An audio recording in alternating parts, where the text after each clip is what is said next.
So I'll just make one final request. If you could just check that you've added your institutional affiliation, if relevant, to your name by pressing rename on yourself. And if you find your box with your name, you can rename yourself, add that label. Okay. Thank you for those who've posted. We'll have a look at that as we go, and we'll use them to reflect later whether you change your ideas around that in the course of this conversation. So first of all, welcome back to the webinar sessions for the Saving Brains Learning Platform. And I would like to start with thanking you all for coming, but also to thank the teams that are with us today who have spent a lot of time thinking about this topic, and I hope you will find as stimulating what they're going to share with you as I have in listening to the preparations for this webinar. So next slide, please. So we asked you at the beginning there how you see responsibility and accountability. And for the sake of this webinar, we thought it was important to start with just outlining how we have been looking at it in our discussions. So here are the definitions, and I'll just leave a beat for you to read what's on the slide rather than read it out to you.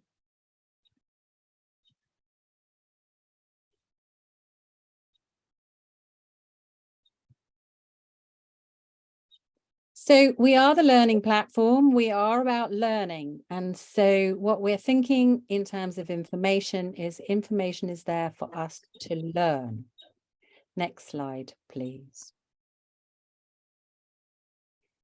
So in this webinar, we are really happy to reintroduce many of you to the Ethiopian School Readiness Initiative, who will talk about their big picture ideas of responsibility and accountability as they are thinking of the transition of policy to practice. So that's at a national level. And in our second presentation, Episcopal Relief and Development and their partners across Africa are digging into a very specific portion of that, where they're looking at the transition in their Moments That Matter program from the team responsibility to the community responsibility. So again, I thank these two and our presenters today. Next slide, please.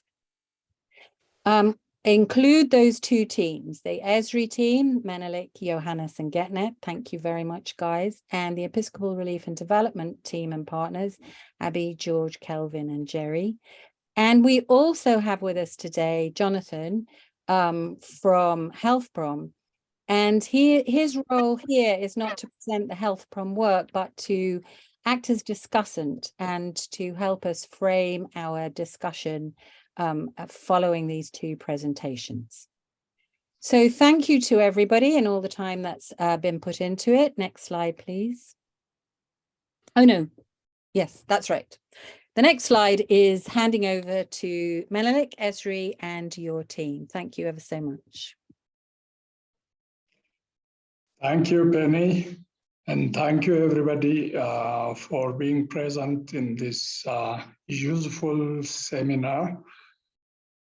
As already discussed by Penny, we are going to discuss about the overall framework of responsibilities and accountability in Ethiopia related to Ethiopian School Readiness Initiative's involvement. Ethiopian School Readiness Initiative is a non-governmental organization which has been working in the country for over a decade, supporting at various levels. And currently we are working in 8 regions in the country, using 8 different languages of the country. Our materials are adapted to all languages whose speakers are 1 million or over, and there are 8 such populations or communities in Ethiopia. So all in all, ESRI's service has created access in quality early child care and education for about 95% of the 120 million population of the country. As you all know, quality early child care and development and education requires multi-sectoral involvement, and it also requires multi-level involvement, starting from policymakers to grassroots users and implementers. So before I go into the framework as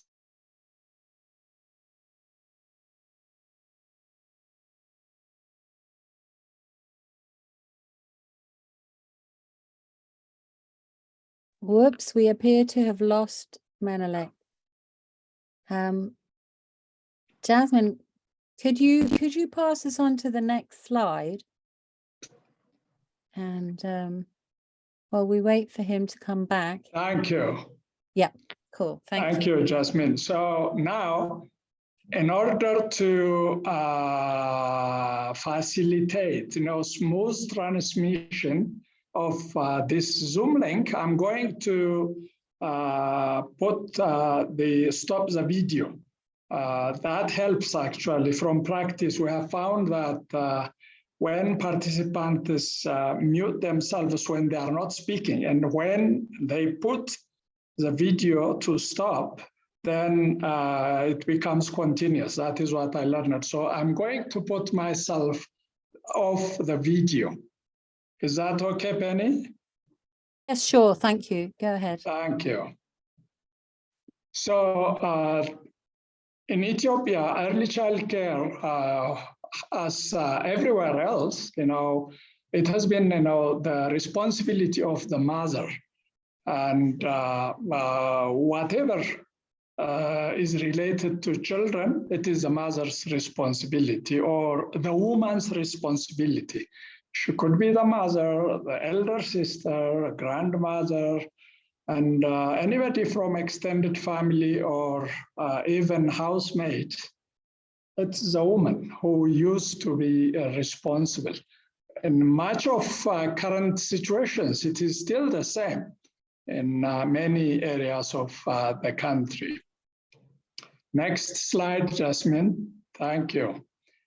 And when it comes to early child education, educating children traditionally has been there for literacy purposes. This has been going on for centuries in this country, but it was only for the selected few. Children from royal families, children from the nobility, and children from rich farmers, and rich, what you call gang leaders in the traditional feudal system. They were, provided literacy training in the churches or in the mosques, while the majority were forbidden from attending, such education. Next slide, please, Jasmine. Thank you. In the modern sense, early child care and education was introduced into Ethiopia in the past 2 decades. In 1994, the country had its first national policy by the government regarding early child development and education, and responsibilities were allocated to different role players in the country, but for the most part, until about 9 or 10 years ago, the policy just remained as a policy without being interpreted into practice. The policy was revised recently after the world, in general showed inclination towards, bringing early child care and education as an important tool to fight poverty, especially in developing countries. Ethiopia also bought this idea, and that policy, the stagnant policy, is now revised, and according to this policy, which follows the United Nations framework, involves health, nutrition, responsive caregiving, child safety and security, and early stimulation and opportunity for early learning. Next, Jasmine. Thank you. And according to this revised policy, we have developed strategies to implement, the policy into practice. And these strategies are: one, to support parents and families and in different materially as well as in education, to provide MSH health services, from antenatal to child and maternal health, to develop activities for child safety and security, and also to develop protocols for early stimulation and provision of early learning opportunities. And in order to be able to do the above in an efficient way, we need a strategy to empower community and also prepare the community for ownership of projects on ECDE.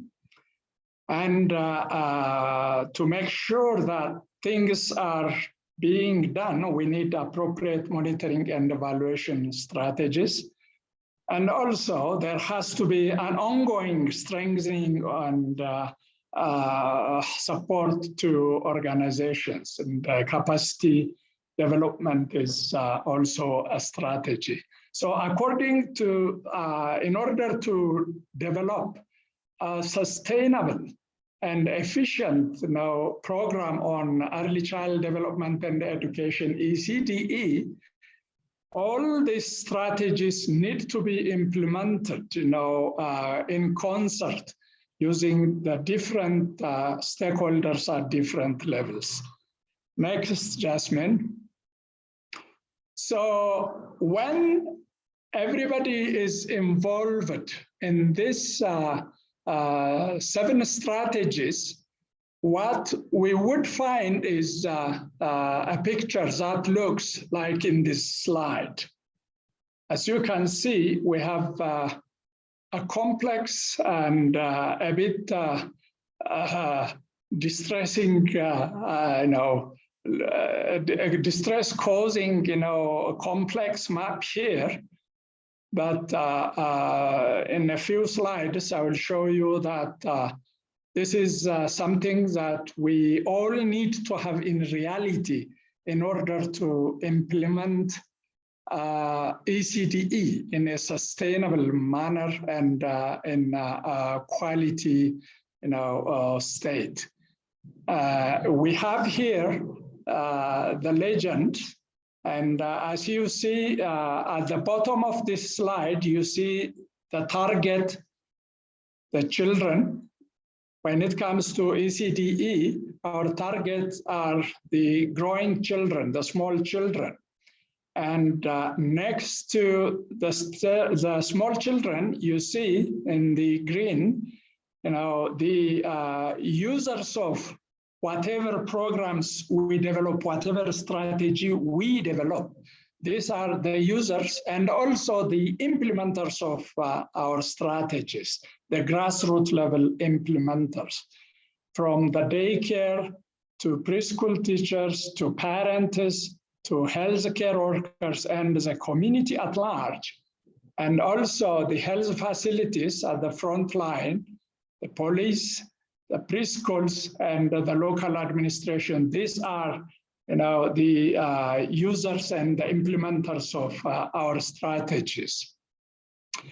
Next comes the planners, the monitoring and the evaluating, giants.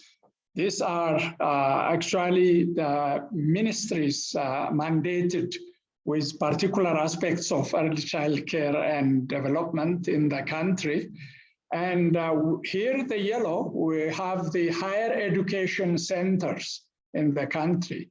These centers are educating and provide or implementing training of healthcare workers as well as preschool teachers. So not only actually teachers and other types of employees in the different organizations, which enables the employees to discharge, their responsibilities. And here, what you see here is the NGO and or ESRI, in other words. ESRI or the NGOs work as facilitators for all others, to get empowered and discharge their responsibilities according to the evidence base. And here in gold type, you see the AN or the enablers. These are people responsible for enabling the NGO to discharge its responsibility of empowering the other role players in ECDE.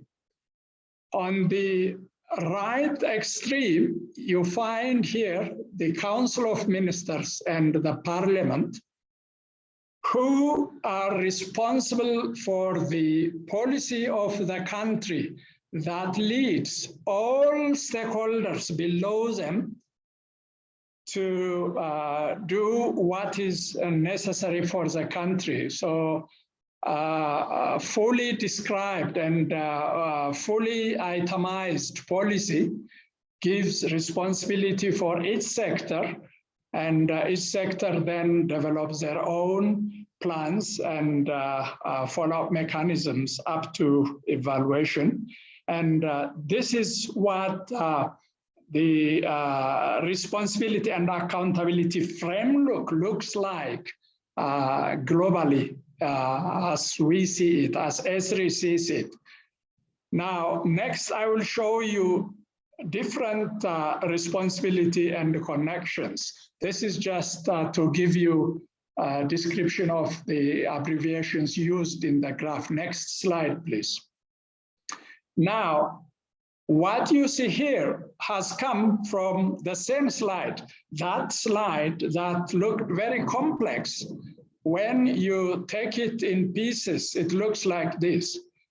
This is the frontline workers directly in contact with the children for early stimulation and provision of opportunity for early training. Who is directly communicating or in contact with children? Obviously, the parents, the preschool teachers, the daycare staff, the community, could be neighbors or anybody in the environment of the children, and also the preschools.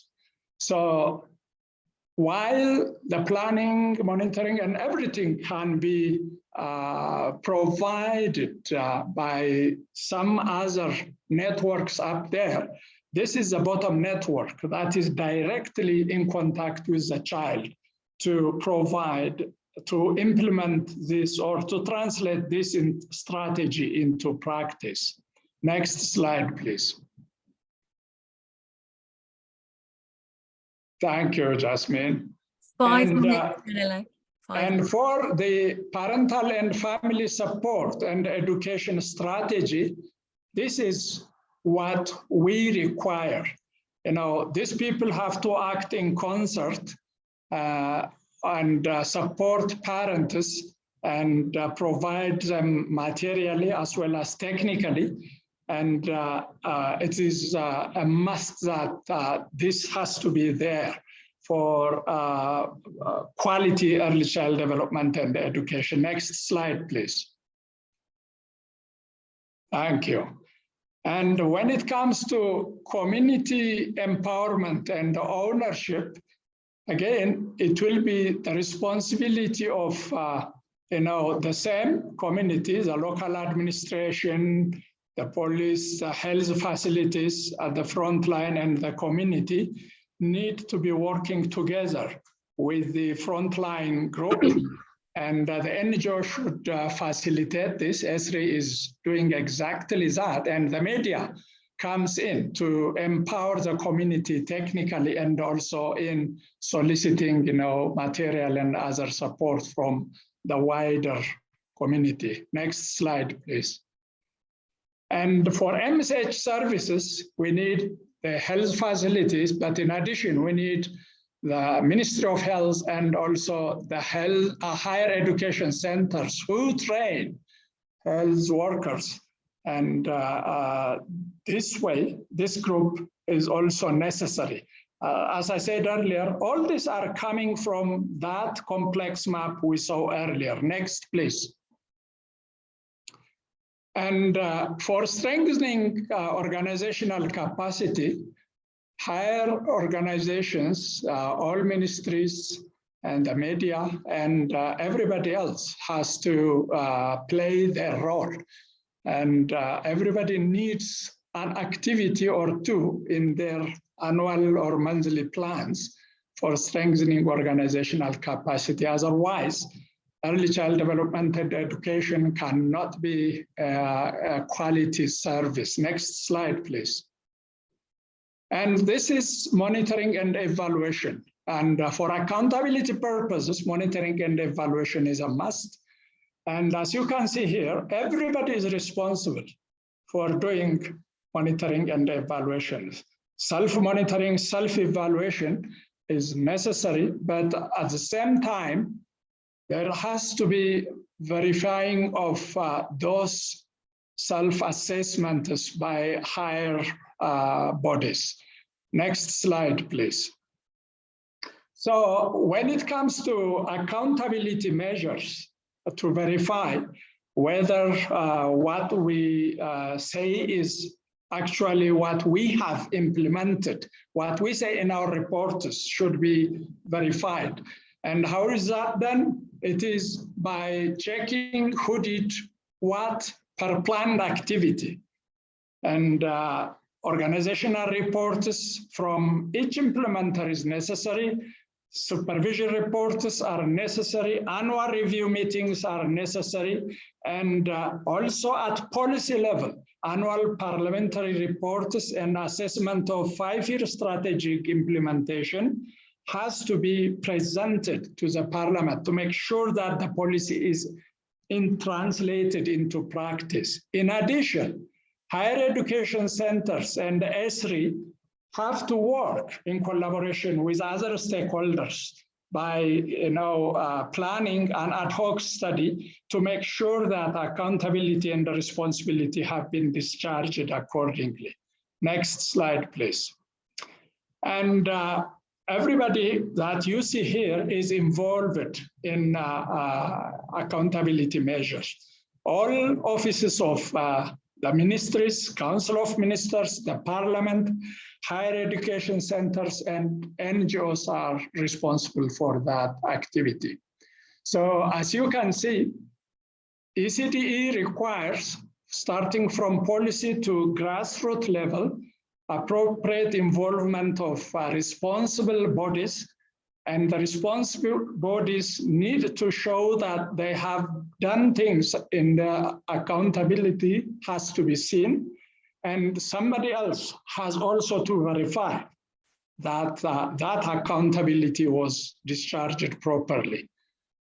So this is what ESRI thinks has to work. And one thing I forgot, get me to the big map, Jasmine, for the last time. Can you go back? Yes, as you see here in the legends, there are two lines, two different types of lines. One is the dashed lines, and the other one is strong connection lines. That shows the level of connection and the level of communication between those connected by the lines. The dashed line connection show that those bodies are not, well connected with regard to planning, implementing, monitoring, evaluation, and so on. And also provision of required materials. Where you have strong or solid bodies, lines, there is a good connection, a good communication. And most of those good communications are between ESRI and selected sector offices and enablers. But as you can see from this map, there is a lot of gap, the dashed lines, that is what I mean. And ESRI has to work on those dashed lines to make sure that they convert to solid connections so that there is a very clear, transparent communication and also a very good evaluation and monitoring and report. Thank you very much. This is all I have to report.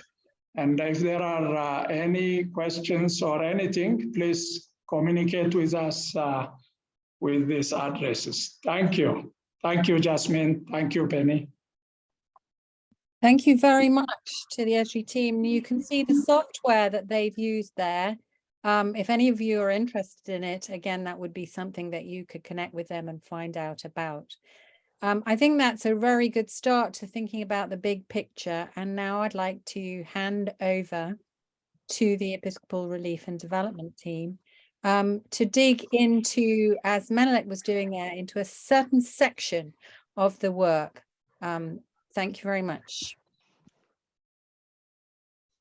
Yeah, thank you, Menelik, for the very interesting presentation, and Penny. Yes, so while Menelik's presentation really focused on wider accountability and responsibility levels, our focus would be on how responsibility and accountability looks like at community level. So I'll just provide an overview of our Moments That Matter Early Childhood Development Program, so which abbreviated we tend to call like MTM. So MTM focuses on parenting, responsive care, early learning, and child safety and security, with caregivers that have under 3 children, and it works directly with the primary caregivers. It links families with available health, nutrition, and other services provided by government and other stakeholders. ECD promoters, that's the term you use for volunteers, provide lead or facilitate caregiver group sessions, and also do home visits with caregivers. And then there is another component which is also reinforcing. This is the saving aid loan groups that we have established within the caregiver groups. And then, of course, it's the referrals that promoters carry out when they observe some developmental delays or health issues within that family. So it's all linked again to the maternal and health and nutrition services, which mostly are carried out by service providers. Next slide. So what does the MTM delivery system look like? The MTM methods, as you can see, are activated through this network to reach vulnerable children, which you see at the center. We also work with other networks, health, education, and agriculture, which you see are represented here in red.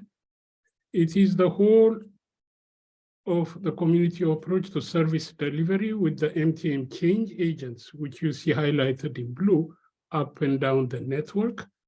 At the end of the day, however, it is the community volunteer that are most critical because they are closest to the caregiver. So bottom line, these are the key actors that we see: primary caregivers, ECD promoters, ECD committees who lead, schedule, and coordinate all activities related to ECD at community level.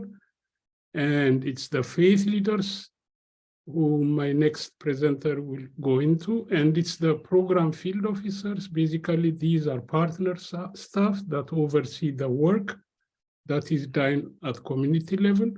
Then there is the national leadership. Episcopal Relief and Development's role is really to provide technical and advisory support, and also co-produce training resources, modules, and curriculum for promoters and each of the actors you see to use. Next slide. So my colleague, George Nyamur from Kenya, ADS Nyanza, will now speak more to the agents of change and the levels of responsibility and accountability that lie within these levels. Thank you, Abi, for the introduction. I'll request that I just turn off my video for better internet stability. Yeah, I'll speak briefly about the agents of change and their responsibility, and the transition of their responsibilities and accountability, especially as we move to the third cycle as we move to the third cycle. We have, as Abi had shared, we have faith leaders, ECD committees, and promoters as very key agents of change, and they have responsibilities. And ours here is to explain how their responsibilities and how they are accountable to themselves and to others. The faith leaders here offer spiritual counseling, and they have very spiritual support to the caregivers and to the community at large. Here, given that there are people who are trusted and there are people who meet with communities quite often, there are people who actually lead by example, and so they are very key influencers when it comes to matters of nurturing care, parenting. So that is something they've taken as a responsibility. They also have the responsibility of speaking against negativities in a community, and that is part of their gospel of speaking against negative issues. And then when they narrow down to early childhood development, they support caregivers by identifying a negative, by working with them around improving negative practices around rearing of children, nurturing of children, and these include physical punishment. They also handle issues like GBV and other issues. They're also very critical when it comes to linking, bringing in some other faith leaders, bringing in other advocacy groups to handle issues that affect children. And this happens when leadership of this faith leaders consortium link up with bodies that handle advocacy issues and such like. But they're also very key when it comes to the issue around bringing in other faith leaders onto the matter, so that other faith leaders can also play the role that they're playing in a wider perspective. Coming to ECD committee members, this is another very critical community structure that supports the ownership of the project. Let me call it the community-owned project. As we're going to see later in the presentation, we have several cycles: the cycle 1, cycle 2, and then the third cycle. And here we're talking about moving from the second cycle, which is community-led, into the third cycle, which is community-owned. And the ECD committees have a key role or responsibility of providing oversight to promoters, to ECD promoters. And these ECD promoters are people who have been trained and equipped with knowledge and skills about nurturing care for parenting, and the promoters have frequent interaction with the caregivers. So the ECD committees provide oversight to ECD promoters. They also coordinate health and other services within these communities. They can link up with the Ministry of Health and flag some of the issues that affect the people, and so they are taken care of. They also facilitate, they also mobilize resources. Some are financial resources, others are in-kind resources, support for the program at different levels. The third category that are here are the promoters themselves, and these ECD promoters are very critical. They are the most active change agents at the community level. They facilitate caregiver practice and nurturing care of early stimulation with the children. They also, first of all, they're trained and equipped with knowledge and skills on nurturing care. Then they carry out exercises like household registration and then home visits. And then they also support learning sessions among caregivers. So as we usually move towards the end of a cycle, there are those caregivers who are trained as facilitators to facilitate peer-led sessions. And this becomes a very instrumental, these caregivers become very instrumental. These peer leaders become very instrumental when it comes to transitioning the third cycle. And their responsibility majorly is to carry out the activities that promoters carry out, such that when the program input and budget cease to exist, then they continue by themselves as the promote in a community-led or other community-owned setting. When we move to the next slide. Yeah, the next slide is talking about the very caregivers, now the primary caregivers as agents of change. And these are the ones who are really, really most critical and ultimately accountable and responsible for the actual change that occurs to the children. Here, they set goals of what they'd like to change in, or the goals of what they want to attain for their children, or whatever they want to change in the children. They also engage in participatory peer-led assessments, and this happens periodically, like every 4 or 6 months. But this is particularly is a way of accounting for what they had planned, what the kind of goals that they had set. If they set a goal to attain something, then after a period of time, they would come sit and assess where they have reached. They also develop community-owned or community-owned processes and methodologies of monitoring, which are easy to deal with. Something like a 24-hour calendar, where a family would sit around and just map out how they're going to, how they spend their 24-hour calendar.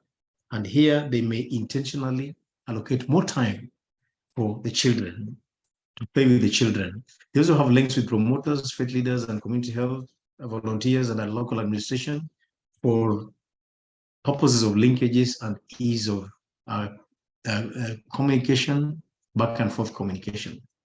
The next slide. So the next slide gives us the information approach to community-led and community-owned processes.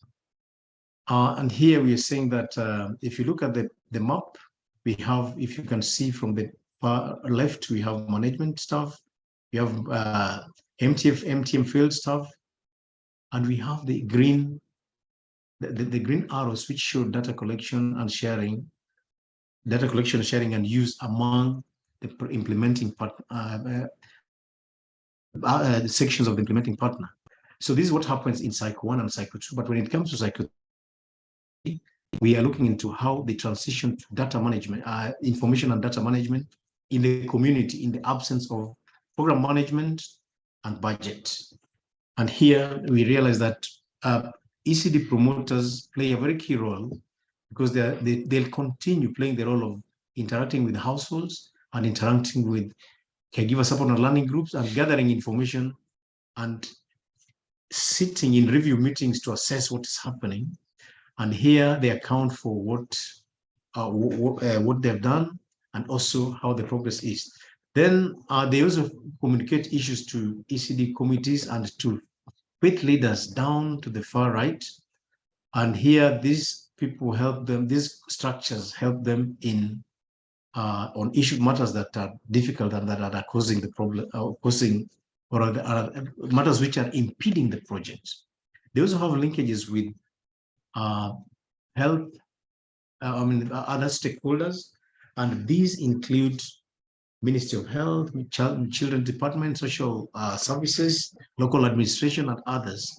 And here, of course, there's services that caregivers get directly from these. And so ECD promoters would articulate issues that are relevant to various sectors for them. And so that's how the information flow across. So the information flow in the orange outlines how it happens in the community-owned process. I'll pass it over to the next presenter, who is Kevin, to share with us about the cycles. Thank you very much. Kevin. Thank you, George. Thank you very much. This slide summarizes the process of the MTM program. As you can see at the top, it shows the first 2 cycles, which are 24 months each. The first cycle has a 24 months period. The second cycle has a 24-month period, which is a community-led approach. While the third cycle, this is where the community begins to implement the MTM program on their own. Basically, what takes place in the first cycle is that there's a lot of staff involvement as the program is just starting up.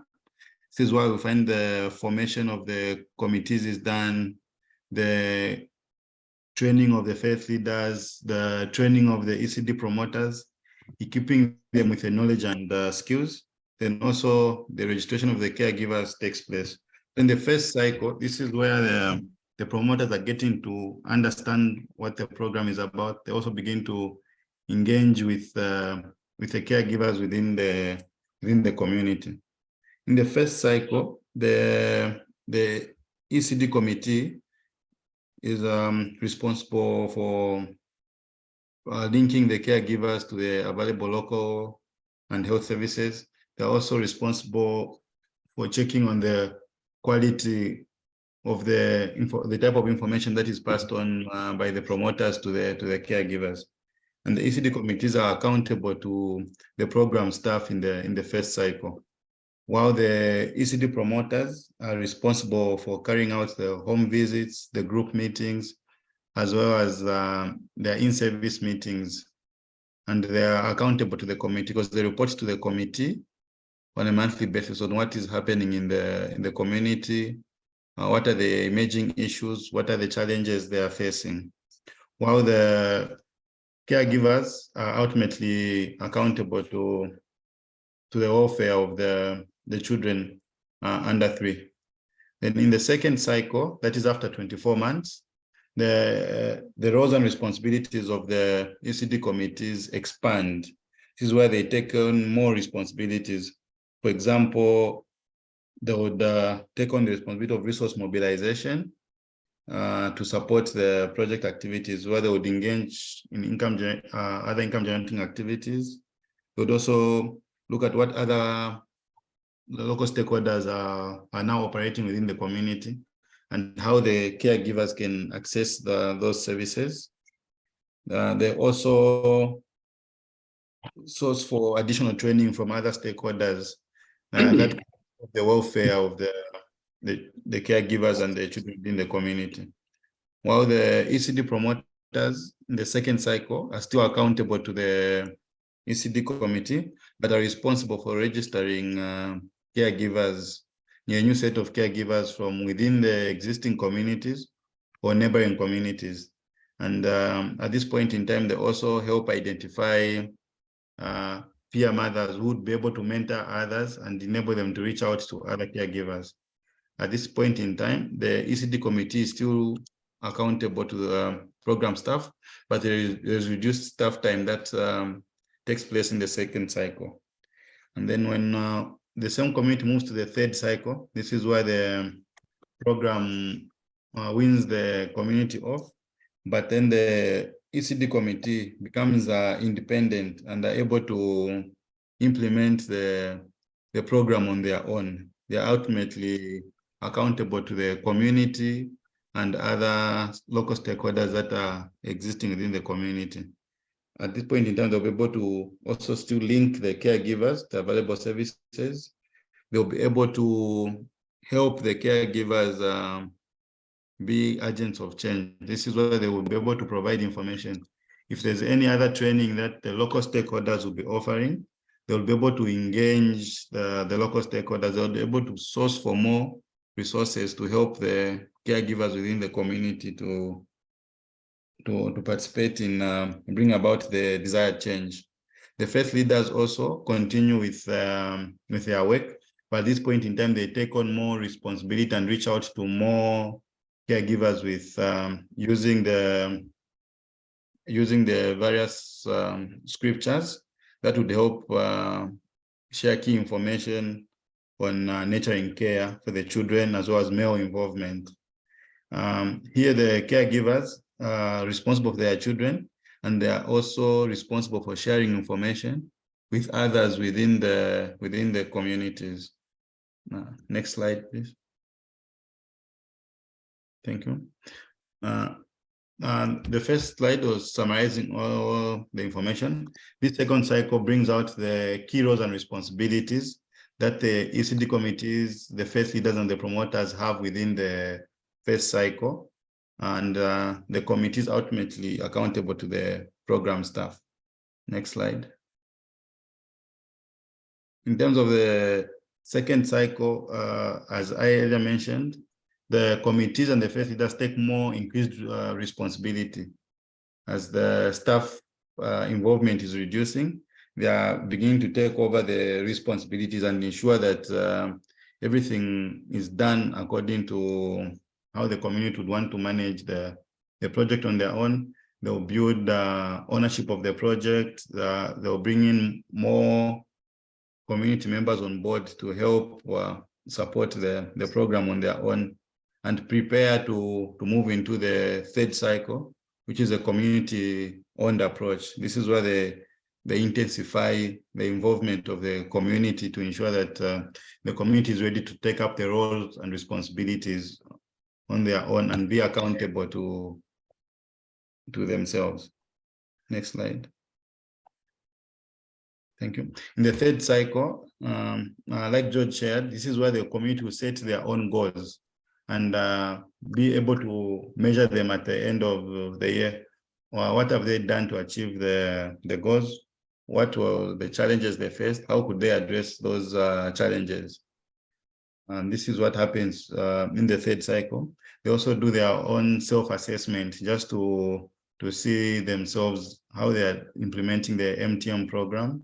And in the third cycle, the committees also registers, some registers community-based organization or has cooperatives, so that they could also transform into organized groups and raise their own resources, which would help support other vulnerable caregivers and children that did not have an opportunity to participate in the first two cycles of the project. At this point in time, I'll hand over back to Abby for the next slide. Thank you. And I think Jerry would summarize for us what the community-led monitoring system looks like.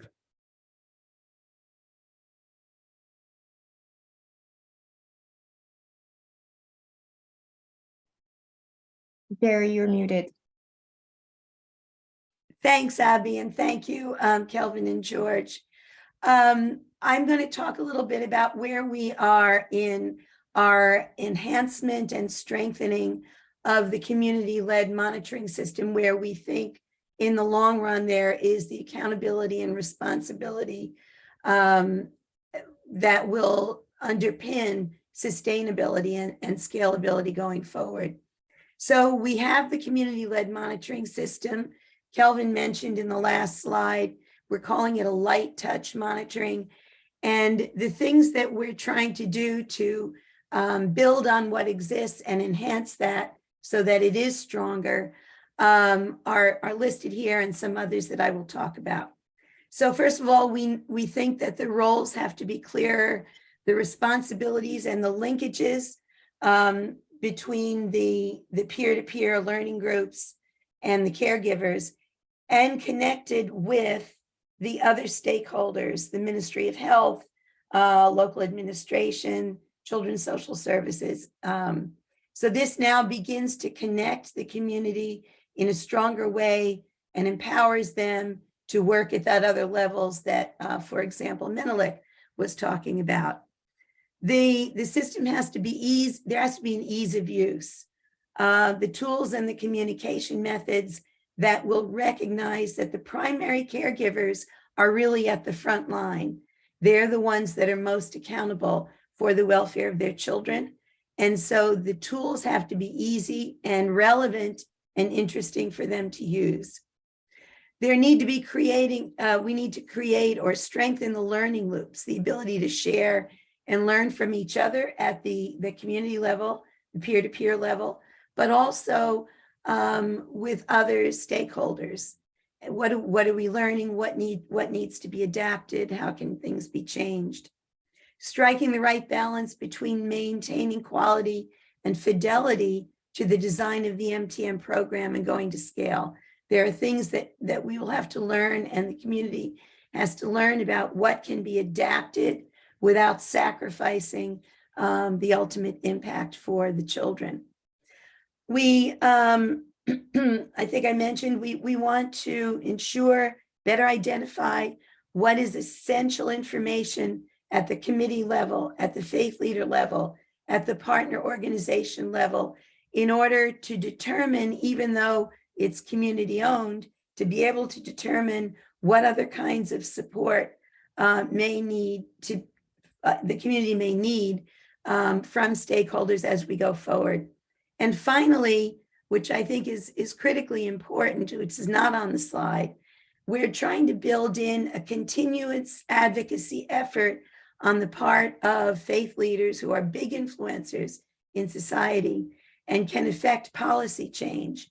So we're building interfaith coalitions in trying to, at least in some of the countries where we're working, so that accountability happens at a policy level for placing children first at that 0 to 3 age group.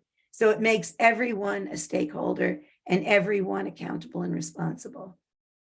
Thank you very much, and we look forward to your comments and questions. Thank you very much to both teams, and you can see there is this kind of circle back from the big picture to homing in on an individual picture back to how that fits into the big picture. So thank you again to both teams. I now would like to hand over to our discussant, Jonathan Watkins, to hear how you have fitted together these two presentations. Thank you, Penny. Hello, everybody. This is Jonathan. And a big thank you to the teams in the Ethiopian School Readiness Initiative and Episcopal Relief and Development for their wonderful presentations, which have illustrated how in their work there's been a realignment of responsibilities and accountabilities to a more appropriate level that has made the important connection with sustainability. So as Penny just said, my role is as a discussant, drawing some themes and issues across the micro and macro shifts in responsibility and accountability that we've been hearing about, and challenging us to think about how we use information to achieve effective, sustainable delivery at scale. And I've structured this under 3 questions, which I think will stimulate and challenge our thinking and understanding about responsibility for and accountability to in our organizations and contexts. And thanks very much, Jasmine, for just showing them. So 3 questions. The first one is very much about awareness of the way responsibility and accountability is distributed in our context. So how do you build awareness? How do you become aware of the relationship between responsibility and accountability in your organization and the social and policy environment?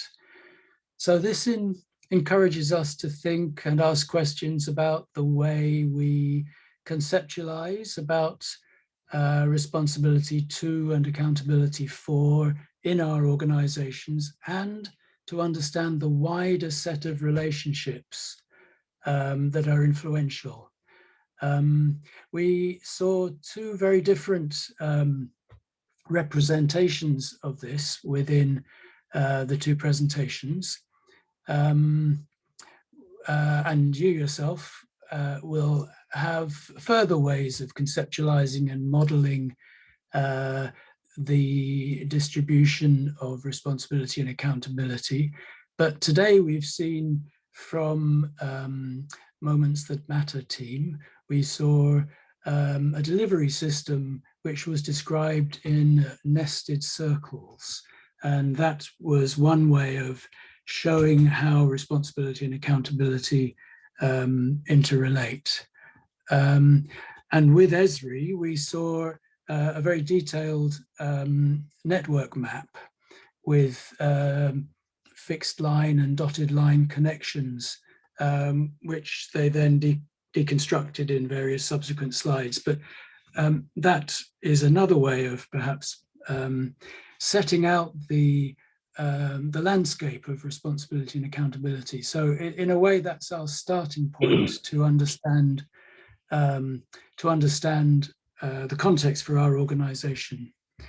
And that brings us to the second question, which is very much about understanding the pressures that influence responsibility and accountability. So here's the question: how does the social and political context influence finding the appropriate levels of responsibility and accountability? So here we're challenged to think about what are the drivers and impediments of moving responsibility and accountability to more appropriate people or locations. And makes us think a little bit about the role of personal authority and the sort of the power continuum that we all operate within, some of which will be very hidden. But there was a great example of how agents of change can be used as champions within the Moments That Matter approach. And we saw the use of faith leaders throughout all of the three cycles that they described, having a very strong role of providing authority to promote the realization of responsibility and accountability. In the Esri presentation, we saw the that we saw the challenge of moving, of changing the dotted lines in the network map into stronger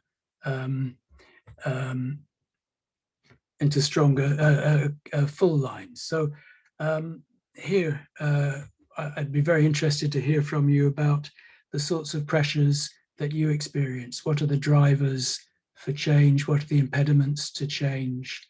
And how does that relate to responsibility and accountability in your setting?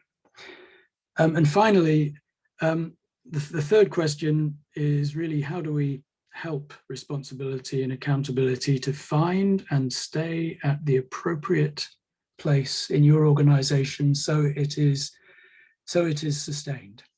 So here's the question: how can you transfer responsibility and accountability towards the appropriate actors in your context? And how can you make sure it is sustained?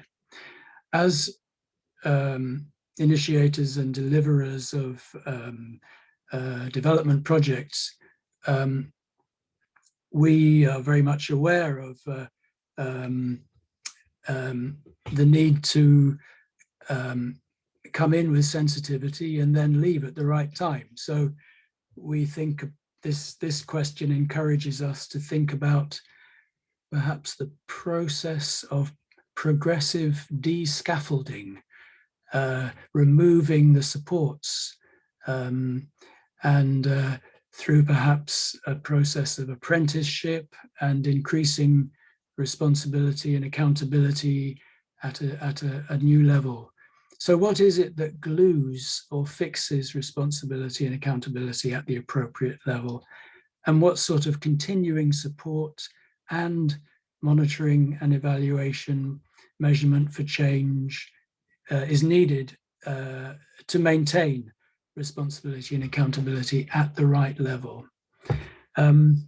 So we saw in the Episcopal Relief and Development's presentation, we saw the three cycles and very much the move towards a lighter touch by the MTM staff and the growing autonomy of the ECD committees. So how is that sustained? And how is it monitored in your setting as well? And we also saw reference in the Esri's presentation about about strengthening the information flows that Menelik and Johannes identified in their presentation. So I think I'm going to stop there because I've probably spoken long enough and made some provocative questions, I hope, that resonate with you. And I look forward to hearing what it has stimulated in your discussions. Thanks, Penny. Back to you, Penny. That's great. Thank you, Jonathan. So these questions that we have been challenged with should guide our conversations. With a number of us that are here present today, we're going to split ourselves up into, or Jasmine is going to split ourselves up into 3 breakout groups. That gives us a little bit more time to speak to each other. She'll also feed us these questions so that we can see them in each of our groups. And there will also be present, there it is in the chat, there will also be present in each group a member of the teams that have done the presentation. So the purpose of these webinars really is to give us an opportunity to hear and see things from a different perspective to our own, but also to reflect on what other people are doing, how that is relevant to what we are doing, and so that the learning is two-way. And as Menelik reached out, following these conversations, if there are some specific issues that you wish to discuss with either of these teams, they're of course very happy for you to contact them directly too beyond this webinar. So it's not just about hearing, sharing, learning, but also about networking and making connections. And to that end, of course, all of this material will go up on the Saving Brains Learning Platform website for you to have a relook at it or to share with your colleagues who are unable to join us today. But we would also like to we will share with you in the follow-up email a link to papers that have been written on this subject, as well as others by the Saving Brains alumni community. And Episcopal Relief, for example, have just had a paper published on this shift in accountability that they have carried out in the MTM. So there are other ways to get more details. But anyway, over to Jasmine to take us into our breakout groups. At the very end of that, we'll come back to say a quick goodbye to each other and to ask for your evaluation on this webinar. But I think it's now time that we dig into these very provocative questions. And thank you, Jonathan, for formulating them.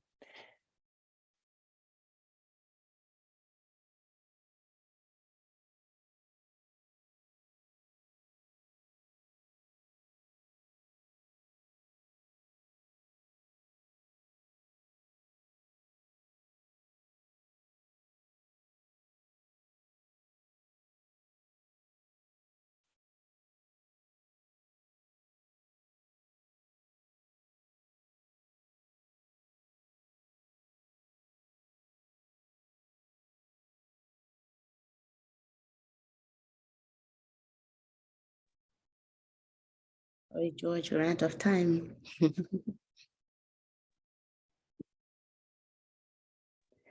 Yeah, sorry. Yeah, we never have enough time to chat. Anyway, there were some really interesting thoughts coming out in our group, and I'm sure in others. And Mark has put in less presentation, more breakout. We can never satisfy everybody. We are very grateful that you all stayed this time. In our previous experience, people have left before the breakout. And so we'll bear in mind that we have stayers this year. Thank you for that. So there is one last slide that just we'd like you to put into the chat, and to remind you that there will be another session in May, and we will take your suggestions on board about how to organize that. Jerry was about to say something in our group, so as one of the presenting teams, I will leave the last word to you, and just to thank you all for coming, and I hope you got something out of this discussion. Jerry. Thank you. Thank you so much. This has been fascinating and so engaging. So we're grateful that we were here. I wanted to just add something to the questions that were posed, which I think were really, really excellent questions. And that is that I think we have to also think about, in terms of question number 2, for example, the political will, that capacity plays in here as well. You know, is there the capacity and capability, whether at government level or at community level, to make this happen? And are we paying enough attention to institutional capacity in order for people to take on responsibility and accountability? The second thing is evidence-based. You know, our faith leaders who are engaged and mobilized for this didn't just somewhere out of nowhere decide this was important. They saw the evidence of what can happen in nurturing care for children of that age group and how important it is in the society and community. And thirdly, it's about understanding behavior change. It isn't simply about giving out messages and information at any level. It's what makes people decide that it is safe to make the change. Again, whether it's at a political level or at a family level, people have to start from where they are, and they have to be able to trust in order to change the behavior in order to take on responsibility and accountability. And we try very hard with our partners like ADS and ZACO who are here. They're the ones on the front line building these into the system. So I just wanted to add that, and very grateful for this opportunity. Thank you. Well, thank you all again. Take care. And we'll see you next month.